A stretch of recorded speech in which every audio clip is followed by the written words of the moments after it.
देखती है अंतर्चक्षु से, समझती है, फिर उसको एनालाइज करती है, अपना लॉजिक विवेक यूज करती है, और विवेक यूज करने के बाद फिर डिसीजन लेती कि हाँ मुझे क्या करना है क्या नहीं करना है, डिसाइड करती है। इसीलिए बुद्धि जो है जैसे मन रूपी घोड़े को भी कंट्रोल करने वाली लगाम है। आज मनुष्य की बुद्धि बहुत पावरफुल शक्ति है। इंसान का जब जन्म होता है इस संसार में तो ईश्वर से उनको 2 गिफ्ट मिलती है। कौन सी 2 गिफ्ट मिलती है? पहली गिफ्ट मिलती है बुद्धि, जो सही गलत को अच्छी तरह समझ सके और निर्णय ले सके जीवन के अंदर। और दूसरी गिफ्ट मिलती है फ्रीडम ऑफ चॉइस, स्वतंत्रता, एक स्वतंत्र इच्छा कि अब तुम्हें क्या करना है। सही गलत को पहचान लिया, अब तुम्हें क्या करना है और उसके लिए यू आर रिस्पॉन्सिबल। फिर इसीलिए एक छोटा बच्चा भी होता है, उस छोटे बच्चे के आगे आप झूठ बोल करके देखो, वो भी तुरंत आपसे कहेगा आपने झूठ बोला ना। या कभी कभी आप बच्चों को कह दो, कोई मेहमान आए हैं उनको कह दो कि पापा घर में नहीं है या मम्मी घर में नहीं है। बच्चा इतना इनोसेंट है, वो जाकर के मेहमान से यही कहता है कि मम्मी ने कहा कि वो घर में नहीं है, क्योंकि झूठ उसकी वास्तविकता नहीं है। वो बुद्धि ने अभी तक झूठ को स्वीकार नहीं किया है। इतनी सुंदर बुद्धि होती है जहां विवेक है, जो सही गलत को अच्छी तरह से समझ सकता है। और इसीलिए जैसे ही वो बच्चा आपसे कहे आपने झूठ बोला ना, तो बड़े क्या कहते हैं, अरे तू समझता नहीं, चुप बैठ, बीच में बोलने की आदत पड़ी है। अब वो बच्चा अंदर ही अंदर कंफ्यूज होता है कि मेरा विवेक कहता है ये झूठ बोल रहा है, सही नहीं कर रहा है, और ये कहता है कि मुझे समझ में नहीं आता है। फिर वो अंतर्द्वंद को महसूस करता है, और उस अंतर्द्वंद के बाद दूसरी बार जब ऐसी कोई बात होती है वो झूठ बोलता है। भाई वो समझता नहीं, सोच रहा मैं समझदार बनूं, तो इसीलिए वो झूठ बोलता है। जब झूठ बोलता है तो बड़े क्या कहते, झूठ बोलता है, कहां से सीखा ये गंदी आदत। बच्चा कभी कभी कहेगा आपसे ही तो सीखा, आपने कहा मैं समझदार नहीं हूं। कहने का भावार्थ, फिर व्यक्ति की जैसी प्रकृति होती है, सात्विक, राजसिक, तामसिक। आत्मा ओरिजिनली तो सात्विक प्रकृति से इस संसार में आती है।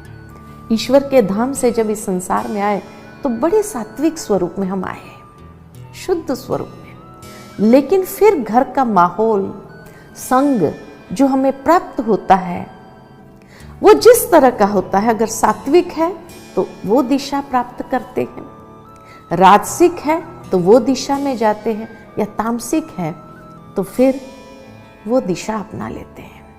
और इसीलिए फिर हम अपने विवेक को यूज करना बंद कर देते हैं और गलत कार्य की ओर आगे बढ़ते जाते हैं, और यही समझने लगते हैं कि गलत ही सही है,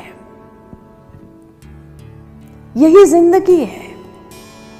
और इसीलिए जो हमें फ्रीडम ऑफ चॉइस मिला था कि कौन सा चूज करना, सही या गलत, वो चुनाव हमें करना था, लेकिन हमने गलत चुनाव अपनी लाइफ के लिए कर लिए, और तब से बैटरी इतनी डिस्चार्ज होने लगी फास्ट।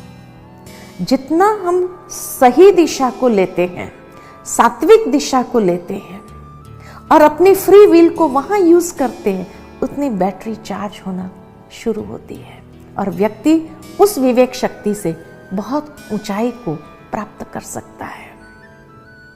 साधारण इंसान लेकिन कितनी ऊंचाइयों को छू लेता है जीवन के अंदर, है ना? तो इसीलिए बुद्धि बहुत क्रूशल है, और ये बुद्धि हमें जिस दिशा में ले जानी है उसी दिशा में हम ले जाते हैं। इसीलिए बैटरी चार्ज होती या डिस्चार्ज होती। उसके बाद जब कर्म में आते हैं तो कर्म आत्मा के ऊपर अपना प्रभाव छोड़ देता है, जिसको कहते हैं संस्कार, द इम्प्रिंट्स ऑफ आवर कर्म। और वो कर्म जो प्रभाव छोड़ देता है वो हमारा व्यक्तित्व बनाता है, हमारी पर्सनालिटी क्रिएट करता है। इसीलिए आज संसार के अंदर इतने करोड़ों मनुष्य हैं, लेकिन एक की पर्सनालिटी न मिले दूसरे से। हर व्यक्ति भिन्न है। क्यों? क्योंकि हर एक के कर्म भिन्न है, हर एक के संस्कार भिन्न है। हर मनुष्य के अंदर 5 प्रकार के संस्कार होते हैं। सबसे पहले प्रकार के संस्कार है ओरिजिनल संस्कार, अनादि संस्कार। ईश्वर के धाम में जब आत्मा होती है एकदम शुद्ध स्वरूप में, सतो गुण स्वरूप में फुल बैटरी चार्ज होती है। जब वहां से आते हैं संसार के अंदर तो दूसरे प्रकार के जो संस्कार है वो है पूर्व जन्म के संस्कार। कोई आत्मा कहां से आई, कोई आत्मा कहां से आई, तो उस जन्म के कर्मों का प्रभाव भी उसके साथ होता है, जो कार्मिक अकाउंट के रूप में क्रिएट हो गया होता है। तो वो पूर्व जन्म के संस्कार भी बीच बीच में इंटरफियर करता है। कई बार आपने जीवन में महसूस किया होगा कि एक तरफ आपका विवेक आपको अंदर से मना करता है ये ठीक नहीं है, लेकिन फिर भी जैसे मजबूर होकर के आप कर लेते हैं। ये पूर्व जन्म का संस्कार क्रियान्वित कर रहा है, आपको मजबूर कर रहा है, और उस वक्त व्यक्ति समझ नहीं पाता कि मेरे साथ ऐसा क्यों होता है। तीसरे प्रकार के संस्कार है जिसको कहा जाता गर्भ संस्कार, माता पिता द्वारा प्राप्त संस्कार। कोई बच्चा माँ जैसा है, कोई पिता जैसा है, कोई दादा जैसा है, वो संस्कार भी साथ लेकर के आता है।